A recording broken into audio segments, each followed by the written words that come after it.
I cannot express to you how much I enjoy a player that takes 0 possessions off. Like, he is, I don't know, the embodiment of the type of player that I really enjoy. Offensively, defensively, he is going to go until he can't anymore. And that is just an admirable way to do anything, right? I try to live my life that way as far as the work goes, but it's tough.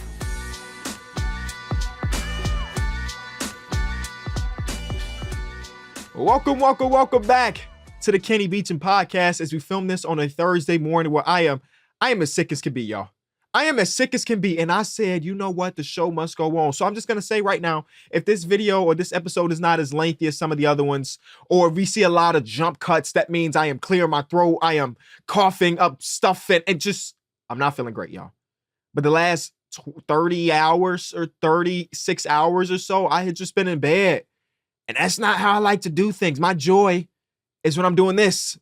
And I have been without joy for the last day or so. So I need this more than you need to watch this. I need to create this content. Be sure to leave a like, subscribe, do all of the stuff I normally tell you to do. I'm not going through the spiel. Quick stop. I want to let you know that the basketball enthusiast hats are restocked. Last time we had these, they sold out in a matter of hours. It was kind of crazy. We didn't know y'all was going to mess with it that much. So we decided to redrop it right in time for spring. The basketball enthusiasts, yours will look a lot better than this because I've been wearing this for like a year, so it's a little dusty. But go ahead, tap in, man. Links is in the description. EnjoyBball.com. Go get you one. The best thing, if there's any silver lining to being sick, at least for me, is that when I'm sick, I'm bedridden, which means that there is no excuse to not watch basketball. You know what I'm saying? When you're 100% healthy, it's like, go out to dinner or watch Lakers versus Clippers. I could catch up on Lakers versus Clippers in the morning. When you're in bed, there's no going out to dinner. There's no doing this. There's no doing that. So last night I was watching Lakers versus Clippers and watched the Lakers have this amazing comeback versus one of the better teams in basketball. Of course, missing players here. It don't matter. That's not really important to me. And it was amazing. And it got me thinking as I watched LeBron James dominate the fourth quarter when he's nearing 40 years old. It got me thinking about the 10 most exciting players to watch in basketball. This is a subjective list. You might agree or disagree completely, and that is completely okay. Everybody prioritizes different things in players that they enjoy watching or they're fans of. If your favorite player not here, I'm not going to say I'm sorry. I'm actually not going to say I'm sorry. It's just that they didn't make the top 10. They don't make them bad. They don't make them unwatchable. But these are just the 10 players personally that when they are playing, it is my objective to watch them as much as possible. These people on this list, this is such an elite group of guys that I would watch their game live. And then after it's wrapped up, either way, they'd be the next morning or whatever, I'm going back to watch their possessions too. I just watched them for 40 minutes. And I said, I can't get enough. Let me go back and rewatch the things that they did, especially if they had a really good game. Obviously, near 40-year-old LeBron is on this list. Spoiler alert. In previous years, he's probably been number 1. But as he's got to his older age, we see him, do I want to use the word coasting? I don't know, because he's still averaging ridiculous numbers, but it's not as insane as even 4 years ago, but he's still broad. So, of course, he's in this list because I don't want to take that man for granted whatsoever. I'm watching this game last night versus the Clippers, and I'm watching it with my significant other. We're laying in bed. Somehow, I'm sick as can be, and she ain't called a single. I don't understand how sickness works. I don't. We've been sleeping in the same bed, doing everything we normally do. And she ain't even coughed. She ain't sneezed one time. But we're watching this game, and it's rare that my wife watches basketball with me. You know, she enjoys basketball, but not to the sicko mode that I be in. Sicko mode? Not to that's just the sickness in my brain. Did I just reference sicko mode in 2024? Yes, I did. But because I wasn't feeling the greatest. And I ain't gonna lie. When I'm feeling sick, I like to be babied a little bit. So she's laying in bed with me. And there's this one play late in the fourth quarter where D'Angelo Russell did the thing that the purest thing in basketball, if you ask me, a no-dip jump shot. She said, "What is that?" I said, "That's basketball, baby. That's basketball, baby." D'Angelo Russell. One of the questions from the last episode that I did not get to, it was an Ask KB question. Was he starting 5 of the no-dip jump shooters, right? If you're new around here, that is my favorite thing in basketball, where a catch-and-shoot player catches the ball no matter where the pass was and shoots it on release. did not dip down to get into their own pocket, did not get it. No, they catch and they shoot immediately. D'Angelo Russell is on that list now. He's done it too many times, and doing it in the clutch is kind of some insane stuff. So we got a list of Nicholas Batum, who's the captain of this. He's one of the people that I saw do it for years and never really thought about it too much. I was like, wait, what's that? Jeremy Grant is also on this list. He's been doing it a bunch over the last couple seasons. D'Angelo Russell was on this list. And I was trying to figure out some other people, because every NBA player can do this, right? It's about, because if you have 1 second on the clock, you don't have time to get into your regular shooter motion. So, like, I've seen Duncan Robinson do it, but a lot of the times it's just because he's rushed. A player like Nicholas Batum, it don't matter how many seconds on the shot clock. Sometimes he's just going to get it up that way. D'Angelo Russell, in this scenario, I'm pretty sure it was a couple seconds left, so he got it up like that. But he has been able to do it if there is 17 seconds on the shot clock. You know what I'm saying? So I've seen other players do it. I don't know who else is on this list. You let me know in the comment section. If somebody on your favorite team is a no-dip jump shooter, let me know. Because I was rewatching trying to answer this question, and like some of the people that I remember doing it, like Bogey Bogdanovic, I went through and watched almost every single one of his three-point attempts this season. Because I was like, I know I've seen him do it before. I know I've seen him do it before. I think it was 5 times out of however many attempts. So that's a decent volume when you consider the thing we're talking about, but not enough to maybe make the same. So you let me know in the comment section. Anyway, I want to get to the top 10 most watchable players in basketball, but I need to address one thing. And the only reason I haven't addressed this on my other channels or on Twitter is because, again, I've been sick. The last thing I want to do is go on goddamn Twitter when I'm sick, but I did this morning because I'm feeling 7% better. There's a section of Nets Twitter that's not liking me right now. And listen, I always say this when I tell you to tell your best friend about basketball podcasts, let them know about Kenny Beecham. I always say, I know I'm not the cup of tea for everybody. You know what I'm saying? Everybody likes their different things. Some people like super hot takes. Some people like debates. Some people like cool, calm, collected. I would like to think I'm that. But in a video where I was talking about the LA Clippers rebranding, I tried to put these on a parallel, right? I said in that video that the Clippers are under an immense amount of pressure to win a championship and make the Kawhi Leonard, Paul George era have something to show for, other than saying like, hey, we brought in more fans because we got 2 marketable NBA players. We got an arena, new brand, but they need some type of jewelry or something to say that this was a successful era outside of like financially, we blew it out of the water. And I put it on the same level as the Brooklyn Nets. I said, because the KD and Kyrie thing did not, and James Harden eventually thing did not work out, I wouldn't be surprised if Brooklyn is not on the top of the next superstars list when they are asking out. That's what I said. I didn't think that was too much of a hot take, but there's a portion of Nets Twitter that was like, oh, what is Kenny talking about? He's clickbaiting, which I always say, I could tell who watches videos or who's just seeing clip outs. And again, I'm not upset about you just seeing a clip out. It was on your Twitter feed, of course. Yeah, comment on it. I'm not saying you're wrong in that.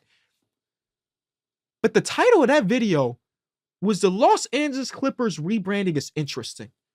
It wasn't the Nets failed. That's clickbait. The video was, that was a 2-minute video portion of that 10-minute video about the Nets. It definitely wasn't clickbait. I gave my honest opinion about the failure that was what the Brooklyn Nets put together, and it is the biggest what-if team in the history of basketball, if you ask me. And I said that because that didn't work out, the next star players probably aren't looking towards Brooklyn. I think that's fair. Some people don't. And again, I don't need people to agree with the opinion. You know what I'm saying? But I do want to ask, if you weren't a Nets fan, what do you think then? If you put your personal allegiances to the side, see it happen. Your personal allegiance to the side, is that a bold take of me that I just put out there? It's not like Brooklyn has historically been a place that has signed superstar free agency. That was the place. That was the time that you've done it. If I would have said the same thing about the Lakers, who always win in free agency, then that would have been kind of wild. But Brooklyn, the teams that they've made, the only times that they've really been able to go out there and sign star players was this version of them. The other versions that had star players, it wasn't strictly free agency that they did that. You know? You tell me if you think KG, Paul Pierce, and them at that age would consider star players. I would give them the benefit of the doubt. That wasn't free agency. That was a big trade that gave up Jaylen Brown and stuff, if you forgot. And the eventual first overall pick. So again, I'm just saying, to each his own. I don't think I deserve the flack that y'all was throwing at a brother. That's it. That's it. Okay? This portion of the Kenny Beecham podcast is brought to you by Factor. Factor's delicious, ready-to-eat meals make eating better easier. Now, this family has been a dedicated Factor family for some time. The reason I really enjoy it is because these are curated dishes from real chefs. They have 35 different options every single week. And no matter what your restrictions are, because we have restrictions in this house, you're probably going to find something for you. Factor has like restaurant quality meals that are ready in just 2 minutes. You find the meal, you poke some holes at the top shit, you put it in the microwave for 2 minutes, you come back and boom, your lunch, your dinner, whatever it may be, is ready to eat. And for whatever reason, you don't have 2 minutes. You ain't got 2 minutes. They have snacks, they have smoothies, they have desserts. I've used some of their snacks as like a breakfast replacement, because I guess that time I didn't have 2 minutes. And also the smoothies help a lot too. And Factor is super flexible with the schedule. You can have as little as 6 meals a week and as high as 18 meals a week, and you can cancel or reschedule or pause at any time. Head over to factormeals.com and use code ENJOY50 at checkout so you can get 50% off your first box with Factor. That's code ENJOY50 at factormeals.com/enjoy50. Shout out to Factor for sponsoring this part of the podcast. Before we get to the list and stuff, right? There is a report from Real GM, and I'm going to read it to you verbatim.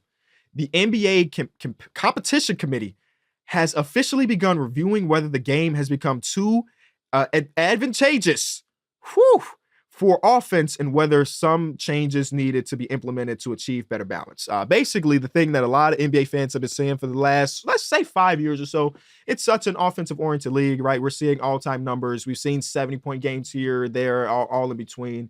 Nowadays, if a team don't put up 110, it was a bad offensive day. When 10 years ago you put up 110, you're like, damn, nobody was messing with y'all. So it has shifted dramatically. I think a lot of that is because the talent has just got better. You look at the people across the association, everybody can shoot. Offensive schemes are just better. They're smarter. When you combine better X's and O's and better talent, we're talking about offense being the thing. And that's our league right now. And I'm not one to complain. Only thing I really care about is competitiveness. If the score was 200 to 202, yeah, I take that back. I probably wouldn't enjoy that. But for the most part, it's really just about the competitive nature. Too many times in our game nowadays, because the three-point shot is such heavily relied on, you can boil down, and this is something that I talked to a family friend of mine recently who likes basketball but doesn't love the NBA. He's more of a college basketball guy. And he said, this is his opinion, that if you look at what team made more threes, 90% of the time, that is a team that ends up winning the basketball game. And that's just not fun to him. And I was like, okay, I wonder what the truth is in that. So I went down and I started this research maybe 2 months ago, where I went through every single game for months to say, who made more threes and did that team end up winning? Now, I went through and I personally charted 137 games. I know, hey, if you're into coding, I know there's a very easy way to do this. Hell, I probably could have just Googled this and somebody's already done it. But I did it on myself. I'm gonna round these numbers just so they're clean. And the data from this season that I've accumulated in the 100 or something games, 84% of the time, the team that made more three-pointers won the game. That's a lot. 7% of the time, the teams made exactly the same amount of threes, and the remaining percentage, the team that lost the three-point battle ended up winning the game. So you let me know if my buddy, a family friend of mine, you let me know if those numbers support his case, because kind of. And as the best example of this that happened recently is, I said I wasn't going to talk about them anymore, but my Chicago Bulls just did it. They had the worst three-point shooting volume night in the history of basketball, the lowest three-point percent of any team to attempt 25 threes. I think they made 2 out of almost 30, and they lost the game to the Detroit Pistons, who deserved to win. I'll say it. They deserved to win. They had one taken away from them because the referees didn't call the foul on Asar Thompson versus the Knicks, and then Paolo Banchero hit a game-winning shot on them 2 nights before that. So they needed a win. They could be on a 3-game win streak right now, but they're not. The Bulls had an all-time terrible shooting night. And that's just the way it goes. That's the way it goes. The Bulls, and the only reason I'm referencing this game is not just because it's my favorite team, even though I vowed never to talk about them again this season, is because the Bulls won every single battle that matters. They won the defensive battle. The defensive rebound battle, the offensive rebound battle, the assist battle, the bench points battle, the points in the paints battle. They won every single statistical battle there was, except for the 3-point shot. And they lost to the Detroit Pistons. So, okay. There's a lot of offense, and a lot of it is 3-point shooting. So we got a lot of people thinking, what could be done, right? What could be done in our league by Adam Silver and company to make it so that this thing that we call basketball is not just offensive oriented? And there's a lot of great suggestions. The one that I am the fan of the most is, I think my tweet was goodbye 3 seconds in the paint, defensive 3 seconds. They got a lot of traction, a lot of buzz. That's not an opinion that's like, oh my God, I broke the world, because across the world, 3 seconds, defensive 3 seconds is not a thing. College basketball, FIBA basketball, you can camp down in the paint if you want to defensively in every other place other than here in the NBA. So it's not a crazy thing that I just came up with. I don't think Adam Silver and them are that crazy to say like, hey, this rule is void.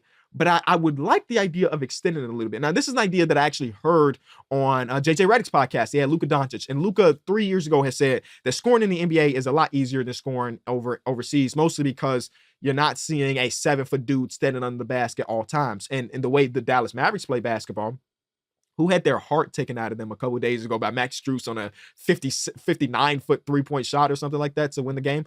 The way they play basketball is like, hey, spread, pick and roll. We're going to do what we got to do. Sometimes it's 5 out. It's like a Maxi Kleber and Luka Doncic. He plays at his own pace, but he can get past his defenders. So it's layup after layup and so on and so forth. Where when he plays overseas, you can't really do that because in a lot of cases, that 5-man is kind of sitting or he's roaming and protecting that paint. So the idea is not get rid of the 3 seconds in the paint, but extend it to 4 to 5 seconds. And I kind of like that idea if we want to get the scores a little bit closer. And also, it's going to make it that Victor Wembanyama goes down as the greatest basketball player in the history of this sport. So maybe you know about that. There was another one back Kirk Goldsberry, and I think it was NBA Universe. That was like, get rid of corner threes. Now, this is an idea that I've heard a bunch over the last couple seasons or the last couple years as far as people advocating for this. I also think that's too far. And like, it's too much to take away that shot. It's such an integral part. My tweet was goodbye PJ Tucker, even though PJ Tucker kind of been going for a little while now. But like, if you look at his shot chart, it's all corner threes. And there's a genre of NBA player that is who they are. And if you take away their corner three, the offense have to get more interesting. And that's why I'm not completely against it, but I think it's just too far away for them to do it in one singular season. And a lot of people ask me, like, Kenny, do you think that Adam Silver is going to incorporate something this offseason? And I don't know. I don't know how fast you work on these type of things. If anything, I think that they one thing that happens in Major League Baseball, at least, is that they do some things in the minors. Here's a robo ump. See what that looks like for a couple games, and then if it works, then we bring it up. And that's kind of the way I think they're probably going to play this. So we're probably thinking a couple years down the line before they make any major adjustments. But I do like that Adam Silver is aware of these type of things, that he wants more competitive basketball. He wants more defensive oriented basketball, because I think it would just be better for the game itself. Another idea that I think is probably the best idea, just call the games as if they're playoffs every night. Because everybody recognizes that, like, oh my God, this player gets 12 free throws a night in the regular season, but look how it's only 7 once we get to the postseason. What has changed? His play style ain't changed, but the whistle is a lot tighter. Let's just play the game that way.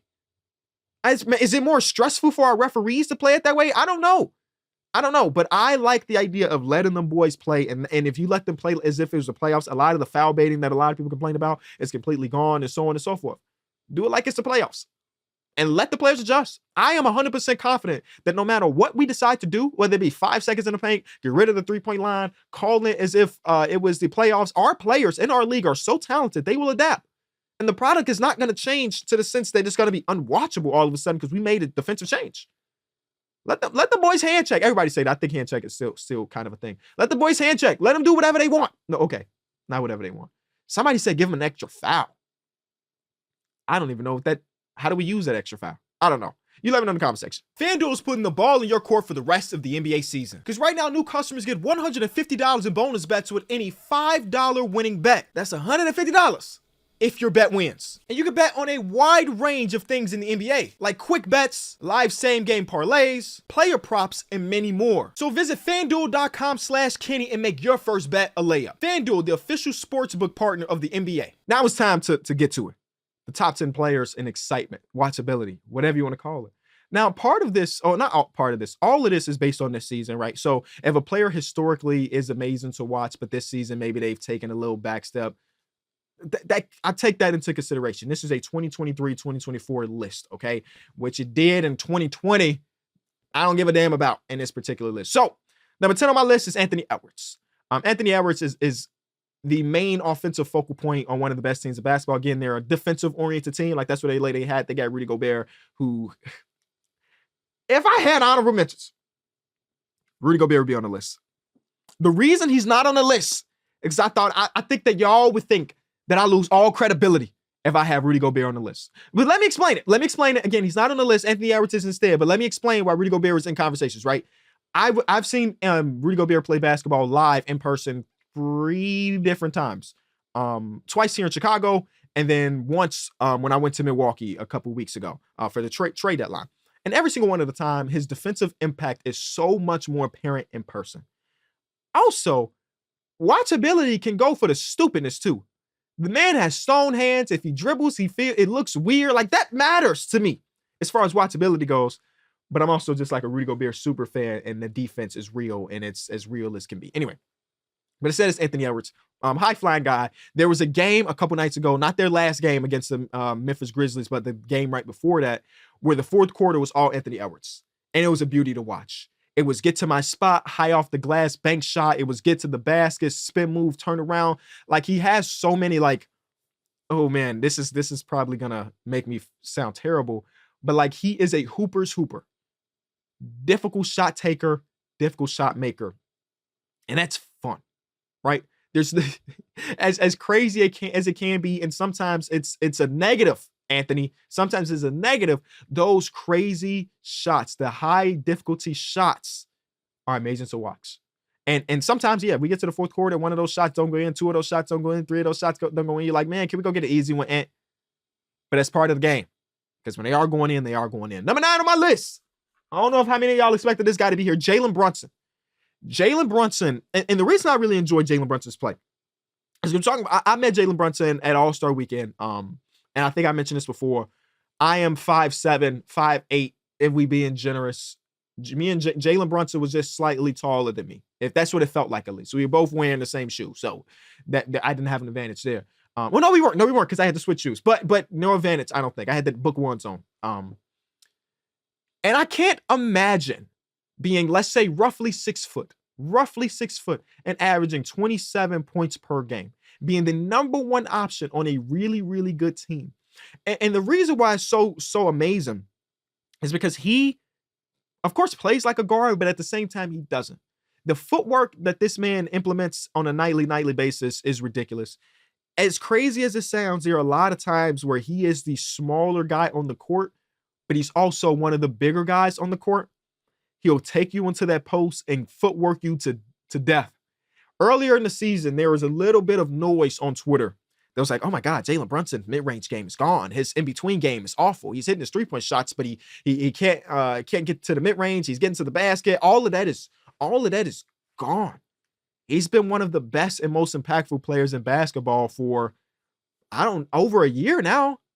If you look back to like January last year, when it started to really, really turn for him, and he's done nothing but get better and better and better and better. Big shot maker, big shot taker. And it does help that he's left-handed. Like, I cannot explain to you, I love watching left-handed players. I think that majority of them, I'm going to say majority of them, are silky smooth and just have cool games.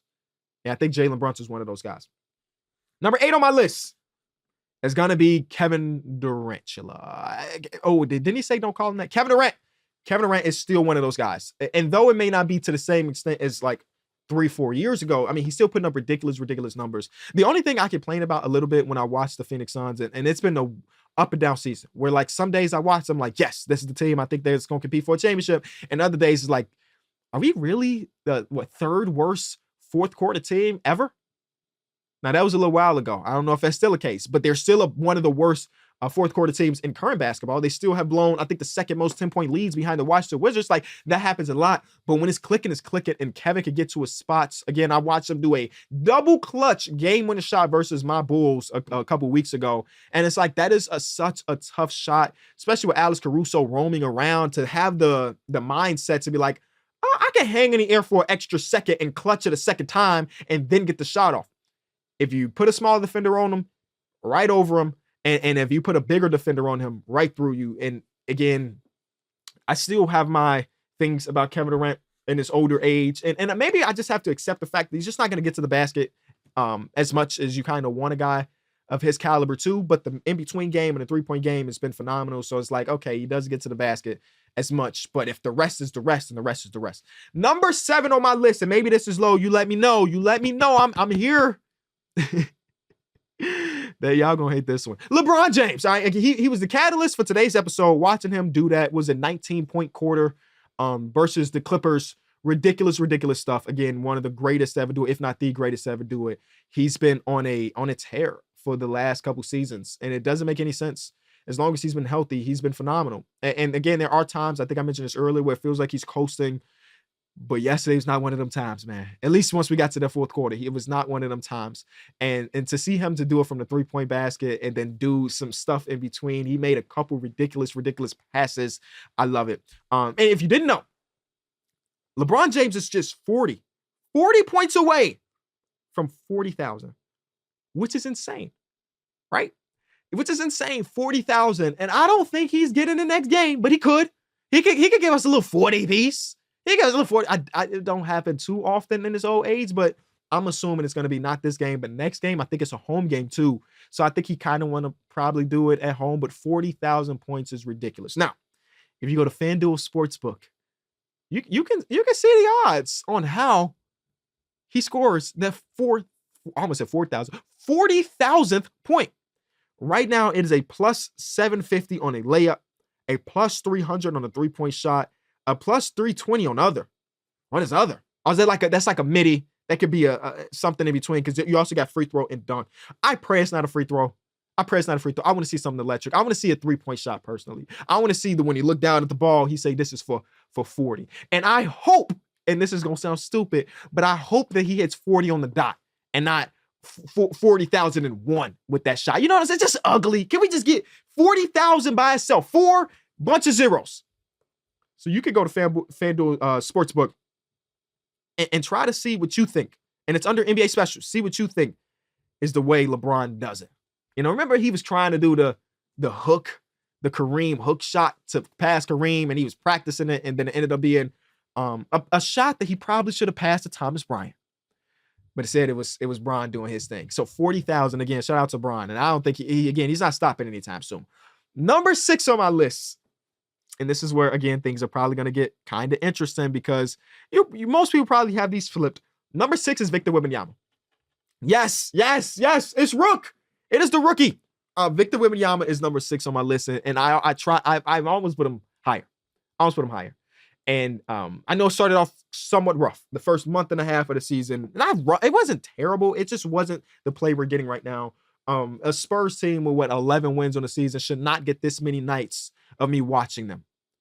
But I'm here every day because I'm trying to see how is he doing these things?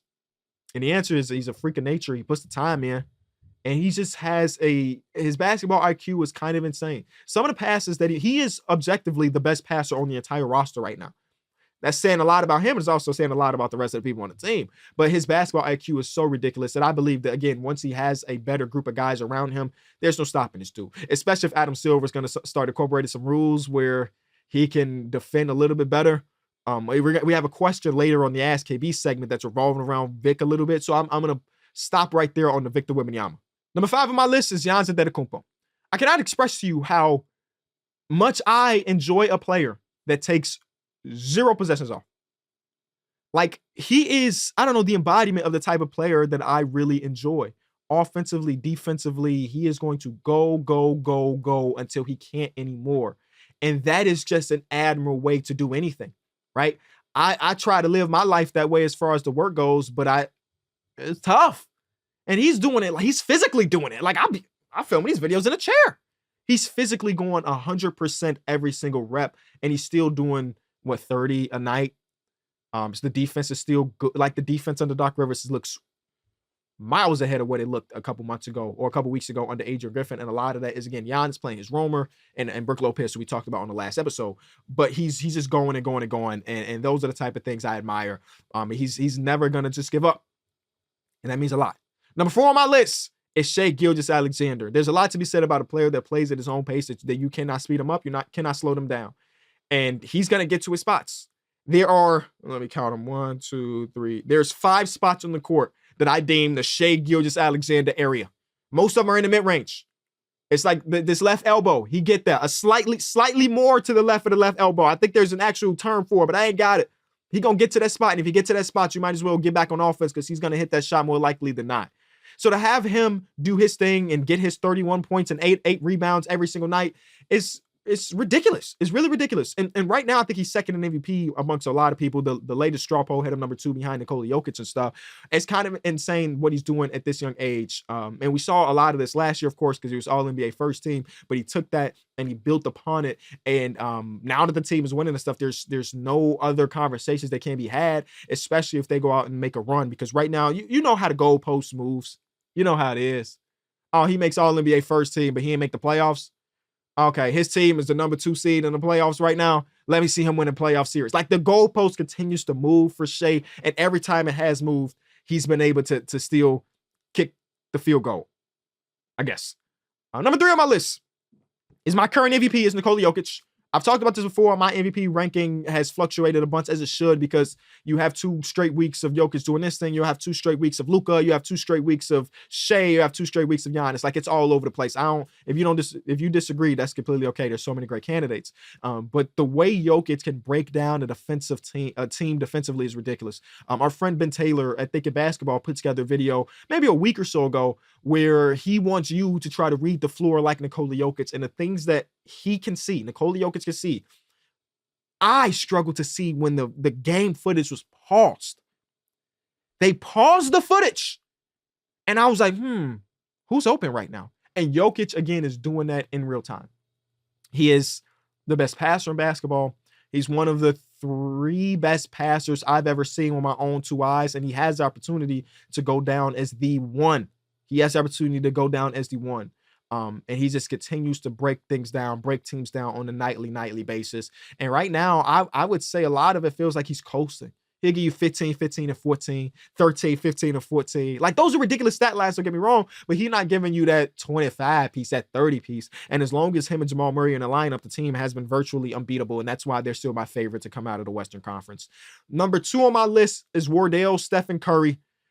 What can I really say? Revolutionized the game. Still one of the greatest watches in basketball. Even if his team is not being really successful, you can see how much he cares when something stupid happens in a game and how he'll fake throw his mouthpiece and all of these things. But the degree of difficulty on a lot of the shots that he takes and makes is still otherworldly. Even when he gets to the basket, the high scooping, floating layup is still marvelous to watch.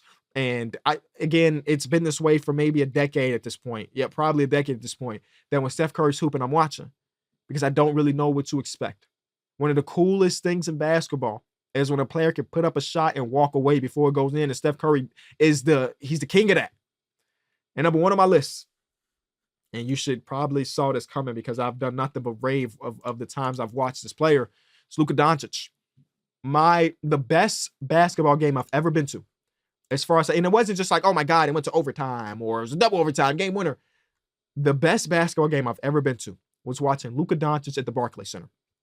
This was October of 2022, so early in the season. This is KD, Kyrie versus Luka Doncic and stuff. Especially then when he hit some buckets. Ben Simmons played and he scored the first basket of the game. I'll never forget that, Ben. I'll never forget that you hit the first basket of the game. And that was the moment in time. Again, as a guy that's watched Luka on TV a ton, I've obviously admired his game. I've enjoyed his game. But I will always tell people who will listen, if you have the opportunity to watch Luka Doncic live, there's no better experience than that in basketball, to me. I watched him. I'm lucky. Shout out to the Brooklyn Nets. They put me courtside for that game. We did some stuff with a Polaroid camera. It was really cool. And I can't lie. They gave me the Polaroid camera. It was like, take some pictures of the Nets. I'm like, cool. Here go a picture of KD, smack. Here go a picture of Kyrie, smack. There go Luka, smack, smack, smack, smack, smack. Like, I'm taking a lot of pictures of Luka. They ain't published none of those. But like, I forgot where I was. Luka is a show.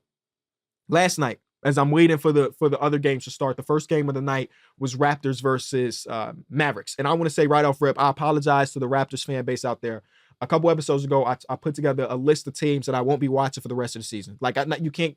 The idea was these are the teams that are so out of it, or so not fun to watch that I won't be tuning in. I'll watch highlights. I'll watch highlights of the specific players, but it was like Wizards. It was this team. It was that team, like bad teams. And the Raptors were on that list. I'm here to say, I apologize. They're not on that list anymore. I've been enjoying the Raptors for the last 2 weeks or so. You know, one of the things my dad instilled in me, so the man can admit when he's wrong. And I was wrong about the Raptors. They're running, they're gunning. And as soon as either those players develop three-point shots or they get players that can shoot threes, Darko Rajakovic's offense is going to be up there. But that's not what we're talking about today. But shout out to the Raptors. Last night, there was a game versus the Raptors. And I think it's Matt Devlin and Jack Armstrong are the commentating crew of the Raptors. I'm bad at remembering those names, but that's one of my favorite commentary crews in basketball. And so I'm watching this game from their perspective. And there were 3 different times in the first half where Luka did something that the broadcasts were completely silent. Like, I don't think I've ever seen that before. And one of them didn't make the highlight. Like, there's the one where he passed it behind his head that you saw on House of Highlights at ESPN, whatever. There's one play that didn't make it because Derrick Jones Jr. missed a shot in the corner. But Luka's being guarded by, I don't remember who it was. Luka takes the ball out of his right hand, and he's on the right side, right wing of the court in isolation 5-out ball right now. Derrick Jones Jr. is open in the left corner. Luka takes the ball with his right hand, and one hand swings it to the corner. But Derrick Jones Jr. missed a shot, so you probably ain't see that on the highlight reel. But he had multiple times like this throughout the game, and that is the experience of Luka Doncic. So he is my number one. Snubbed from the list is Joel Embiid. Let's not anything about Joel Embiid. Again, like I mentioned in the beginning of the video, this is about this season. So Joel Embiid missing as much time as he has. He just does not make the cut. Jason Tatum was a tough cut. Kawhi Leonard was a tough cut. Kawhi Leonard will probably be my 11. Jason Tatum probably be my 12. And again, Joel Embiid with the injury. And then who else is on my list? Tyrese Halliburton was very high, but he dropped a little bit. And then Donovan Mitchell too. But those are my top 10 players. You let me know in the comment section who you put on, who'd you take off.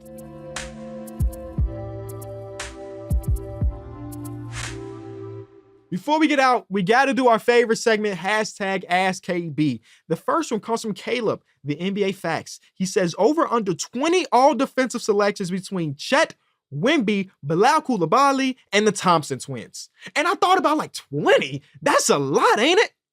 And then you're like, well, Wemby dead ass is probably going to make it this season. And that's without his team being a good defensive team. So again, I keep saying this with Wemby. Imagine when he has competent teammates and the defense is top 15. He's a lock to make it for every season that he is healthy. He's a lock. And I'm praying we get 10 to 15 years of healthy Wemby. So let's say that accounts for half of it. Chet Holmgren is also a guy that could make it every single year. Will he make it every single year? I don't know. But he could. So let's count Chet for 6. Being cautious with it. 6. The Thompson twins are kind of insane. Bilal Coulibaly, kind of insane. If you told me the line was at 20.5, as crazy as it sounds, I'm probably hitting the over because I'm and maybe it's unrealistic to think perfect health for these players. It's 100% unrealistic to think perfect health for these players, but good health, over. Give me the over. This one comes from B-Drip, 1K. How many games do you watch at a time, and how are you able to keep up with multiple games being on at the same time? Now, this has definitely changed. Let's say a year or two ago, if a game was on, I had it on one of my monitors. And what I realized was that's not a very effective way to kind of digest the things that you're seeing, right? Imagine we have a slate where 7 games are on at the same time, which happens sometime, right? You got the end of the 6 o'clock games and then the start of like the 8 o'clock games and everything. you're not actually watching the games. It's basically for show. Because you look at the first box. You talk about 2 quad boxes, 8 games. You're watching the first box. Okay, that's interesting. You're not watching the other 3 because you're watching the first box. So I told myself that every single night I'm going to select a few games to really dive into. If we have a slate of 10 games, I am focusing on 3 of those games and praying that I picked correctly. And then the games that I miss, I'm watching the highlights of, or watching all possessions of, or picking players that may have had good nights or bad nights and watching their possessions. It is impossible to watch every single game every single time. So, and there are games that completely go under the radar. Like last night, trying to think of like Denver versus the Kings. That game, I was keeping track of the score, but I don't really know the story of that game. I watched 0 seconds. I saw that the Kings were up by double digits, then I looked back and they were down by 20. Like, I don't know. I know De'Aaron Fox didn't play, but I don't know the story of that game. I opted to not watch that, but to focus on Lakers versus Clippers. The Bulls game, I only watched fourth quarter and the 2 overtimes because I was focused on Dallas versus the Toronto Raptors. Right? And there are going to be nights where I pick the wrong game. Damn, there's a 20-point blowout. And then I shift over to some of the other ones. Or I would see like, oh my God, this game is close with 4 minutes to go. I know I'm focused on this game, but I'm okay with putting this game to the side right now to watch how the last 4 minutes of this close game really ends up. And then when I'm bridging the gaps, I'm listening to other people that care about these teams. I'm reading articles that are written about these teams from specific markets. And so I'm trying to never leave anything unnoticed. It's impossible, right? We're talking about 30 different basketball teams that play 82 games each. Like, it's impossible, but I try my damnedest to make that happen. I always got to try to get one non-basketball in before we get out of here. This comes from Millie. Trying to convince my friend who only plays COD, 2K, and Valorant how great Baldur's Gate is. Do you think people who only play those type of games can't get into a game like Baldur's Gate, or might compete that way? The answer to your second question, might compete that way 100%. One game that came out recently and it was on the top of the world. It was, oh man, what is the name? Oh my God, Lethal Company, party game, horror party game. The lengths I had to go to convince these boys to just play this game, just give it a try. So what was it, a $10 game? It might even been a free game. Download it, let's have fun. The lengths I had to go to get them to play anything outside of that, it's tough. But what I will say, I don't think there's anything wrong with the people that only play the select few things, but I don't like to hear those people complain about gaming being dead because they refuse to play the games other than the games they're familiar with. You know what I'm saying? A game like Baldur's Gate, I can 100% agree it's not going to be for everybody. If I somehow convince P or Mike to play those games, they're not going to enjoy it. Even though it's an amazing storyline, the mechanics are phenomenal, the customization is ridiculous, you can play it 100 times in every single way it's different. Some people are just not going to like the turn-based nature of it. You know what I'm saying? So it's okay if you're one of those people that play COD and 2K and Madden and every yearly release game. But you have to realize that there are a lot of games outside those yearly releases that are phenomenal. And if you're not up for it, that's fine. But don't talk about how gaming is dead, baby, because it's definitely not. You just have to get through those yearly releases and get to the other stuff.